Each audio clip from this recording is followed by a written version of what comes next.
And welcome back. I'm John Pless, Catoosa County Public Information Officer, along with Anita Hollander, our District 3 Commissioner, Jimmy Sperling, our Catoosa County Coroner, and also Neil Brown. He is the chaplain with the Catoosa County Fire Department. And our discussion is on this surge in illicit drug use, primarily fentanyl. So what is it? I mean, because you keep hearing about it's coming from China or it's coming from another country. But what exactly is it, and how is it getting into, people's hands? Right. Fentanyl is a synthetic opioid.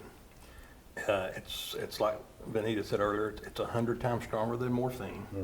Mm-hmm. And what happens is when heroin's still big, but when cocaine was big, you would see these busts on TV, and they would have bricks of cocaine, mm-hmm. and the same with heroin. Yep. But now with fentanyl, a drug dealer can go on the dark web.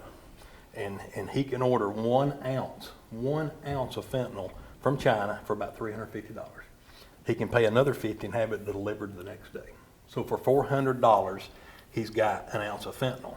And then he will take that, or they will take that 1 ounce of pure fentanyl, they'll cut it mm-hmm. into 1,000 grams of what they call down, or some other tablet. They'll press it into something that looks like a Xanax or a hydrocodone or something like that. And they get between $100 and $120 per gram on the street. So what happens is that $400 investment turns into $100,000. That's a huge financial incentive. Absolutely. Yeah. But the final product, they're cutting it in their basements in these labs. So the final product they come up with is synthetic, mm-hmm. man-made fentanyl. It comes in all kinds of colors, and it's wildly inconsistent to what's in it. The strength of it, what other chemicals they have added to it. And so people are buying what they think is a Xanax off of the street or from a friend, and they take one and they get high and they think, well, that was pretty good. They may take a Xanax from that same batch mm-hmm.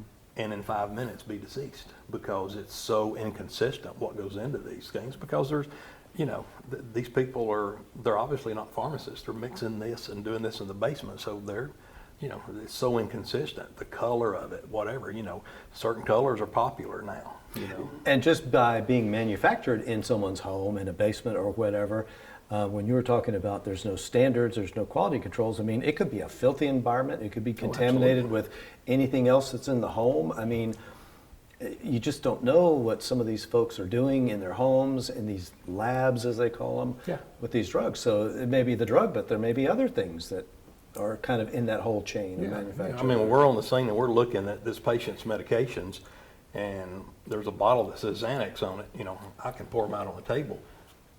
I know what a Xanax looks like. Mm-hmm. They look like Xanax, and I don't know that for sure. You don't know that is a Xanax. Yeah, so I'm certainly not going to pick them up with my bare hands. Right. And we're going to do a count on them and stuff. But we just, again, it's something as simple as taking a sip of your buddy's Red Bull or smoking a marijuana cigarette that, oh, my buddy got me this. It very well could be laced, because they're lacing it in everything, even vaping solutions. Vaping, because I mean now, was it Chattanooga and Hamilton County schools are thinking about banning vaping at schools because that's become a big deal. Oh yeah, there's been deaths from vaping with that was vaping liquids that was laced with fentanyl. With the fentanyl. And where are the materials for this coming from? Do we have an idea? Because we keep hearing overseas of the stuff to make fentanyl, the chemicals. Mm-hmm. They're primarily foreign, aren't they? Yeah. From what I've read and studied, the bulk of fentanyl's coming out of China. Mm-hmm. And I got so tickled because there was a big physician that was, when fentanyl was first rearing its ugly head, mm-hmm. He was saying that we didn't have a fentanyl problem in the United States and that it was all hype. And the next day they had this massive bust from China. Mm-hmm. And I can't remember how much fentanyl, but they had hid it in car parts.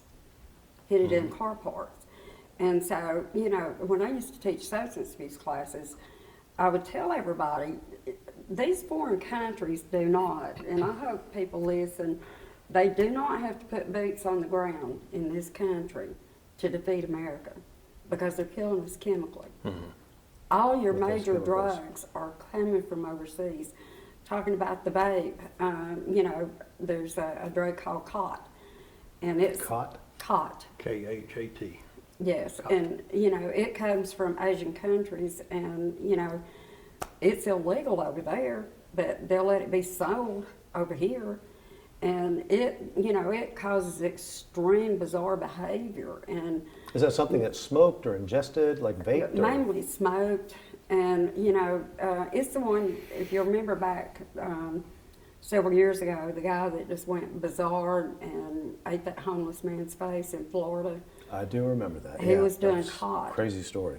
But anyway, I had some students tell me with the vapes, they were standing on the bus corners in Chattanooga and smoking cot. And I said, you got to be kidding me. Going to school. Yeah, but when Jimmy was touching on the different colors, they're coming after our children, folks. We've got to get a handle on this.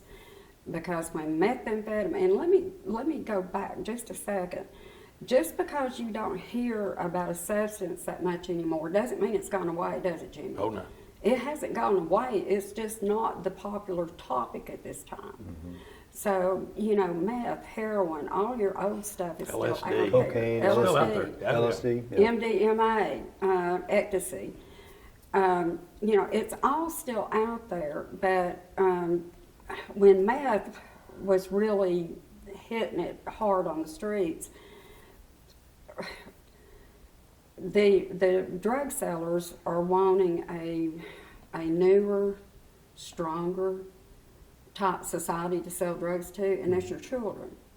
Because they don't have the long-term ravages of the body. You know, we used to have people all the time, they maybe have been off drugs for years, but you take them down and get them autopsied, and they died from the secondary effects because of organ damage. Mm-hmm. And so to get this younger group of people, they were taking methamphetamine, constituting it in tablet form, coloring it up, and stamping an M on them. So what do you think when you see something multicolored with an M on it? Well, yeah. You think M&Ms. Well, now they're doing the same thing. It's called rainbow fentanyl.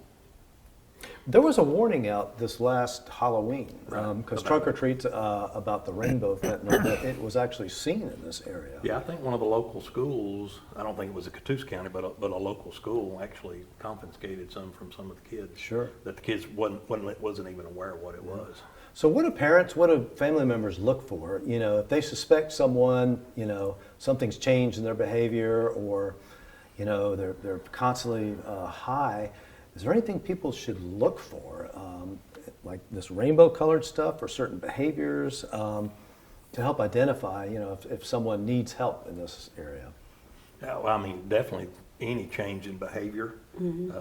If they're school age, any increased activity at school as far as being in trouble, discipline, dropping grades, and then as far as around the house, just their behavior. Their bedrooms, what's in their bedrooms, you know. So if parents find something that looks like candies, you know, like I'll use Sour Patch for instance. You know, that's a colorful candy. It's kind of got grains of sugar on it. You know, it looks tasty and tempting. Is this the kind of stuff that could be disguised and Could something be. like that, Could like be. this rainbow and stuff? if they find that, along with some obvious changes in behavior, agitation, those kind of things, then they're certainly worth looking into. Grades dropping, getting antisocial, Isolating themselves. anxiety, depression.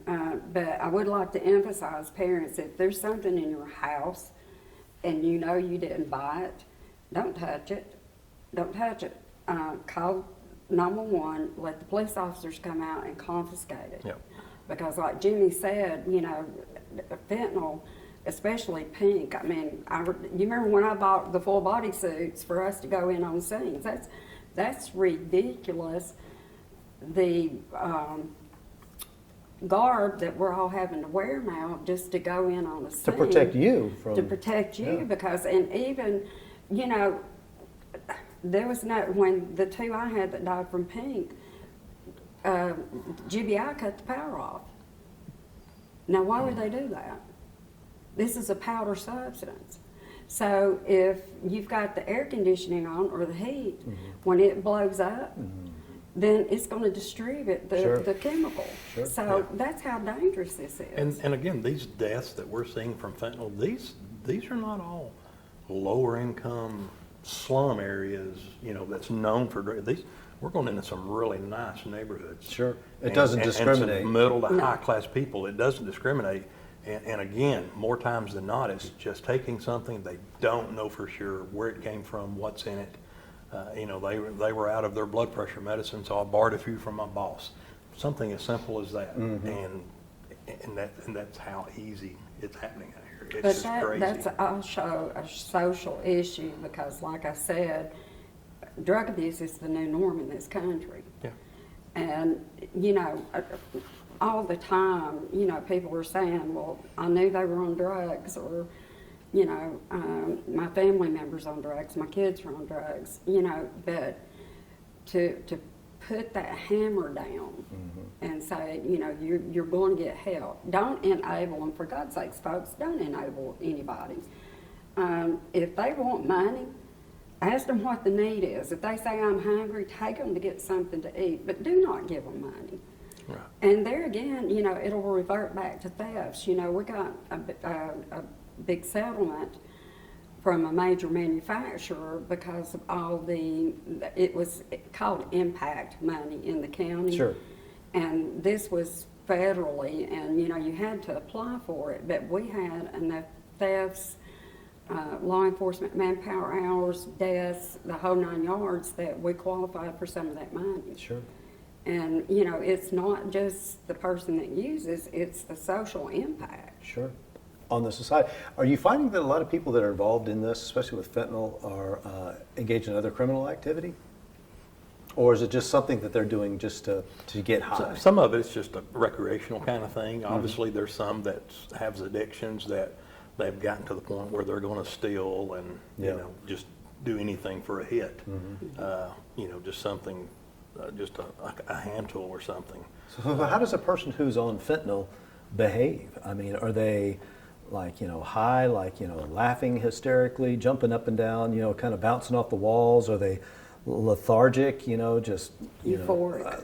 How do Yeah. you tell someone maybe on something like fentanyl? Usually if it's a fentanyl, and obviously if it's not of a lethal dose, then they're going to be almost euphoric, can be highly agitated, sweaty, jittery, just easily angered. I mean, they're just really right on edge. And you mentioned someone who was just getting high with a non-lethal dose. I would imagine there's some people out there who have been doing this repetitively with non-lethal doses, but it's like playing Russian roulette. I would imagine that You don't know. what you thought was a tremendous high, and hey, I've done it before and it's okay. Yeah. The next time, like a Russian roulette, there's a bullet in the chamber. Well, in EMS and the fire service, in my history, my first exposure to fentanyl was people would be stealing fentanyl patches, like a cancer patient or somebody Right. would have fentanyl, and they would take that fentanyl patch and cut it into strips and stick it in the roof of their mouth, or Wow. some kind of mucous membrane, and that was my first exposure to fentanyl. I thought, how crazy is that? And now that's who would have, I wish would they'd have go thought? back to that now. We could save more of them. Yeah, the first time I ever heard of Because that fentanyl, was medical grade. yeah, a friend of mine, they were an administrator at Erlanger Hospital, and they had surgery, just a one-day surgery, and went home, and her husband found her unresponsive, and she was breathing about 8-10 times a minute, which you got to breathe 12 to 24 times a Yeah. minute. And come to find out, this is when they first started stepping outside of the box. Used to, fentanyl was a very controlled substance, and you had to use it in the hospital. But the fentanyl patches had just started, and they gave her a fentanyl patch, and thank God, because she was my best friend, and thank God, I had just got off shift on the ambulance, and I felt uncomfortable. Something was just gnawing at me. And about an hour after I got off shift, my ambulance, the next crew, was responding to my best friend who had been overdosed on fentanyl.